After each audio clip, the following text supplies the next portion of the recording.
for maintenance of the monitoring system for one of the sub-detectors, neon group tubes, and also supervising some students, master PhD students, who do the real work here, getting new physics. Alright. So the first thing, we are going into this building where we have a small exposition. You see the building is very high because the detector has been pre-assembled before it has been lowered in parts in this building. You see it's not very beautiful in the landscape here.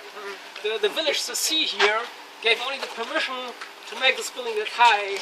If after the detector has been lowered, we would lower also the building to 2/3 of the height. But that was a couple of years later, after the building has been built, and then of course there was no budget anymore. Everything has spent somewhere else. And then the solution was to put some trees here outside. You see this ring of little trees, and then in some 10 or 20 years you don't see anymore how high the building is. No, it's a very diplomatic way of talking about that.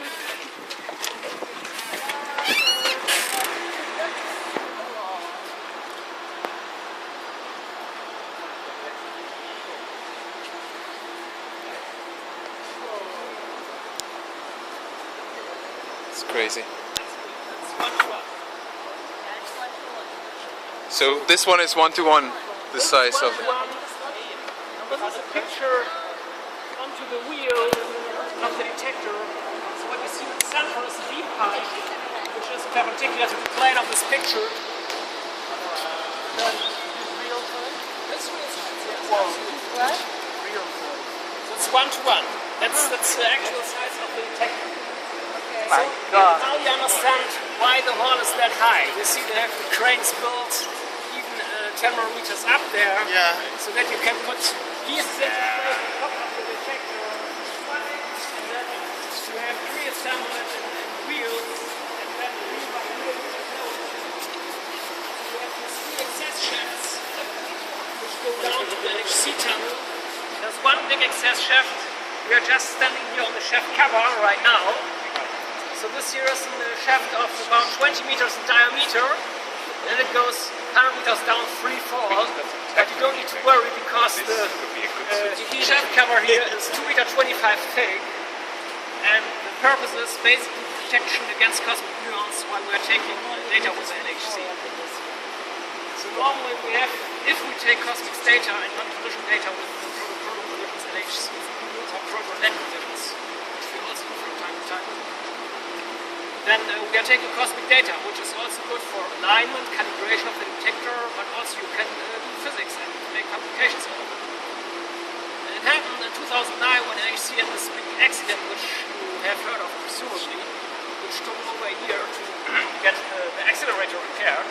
And we have only taken cosmics because we didn't have any prototypes.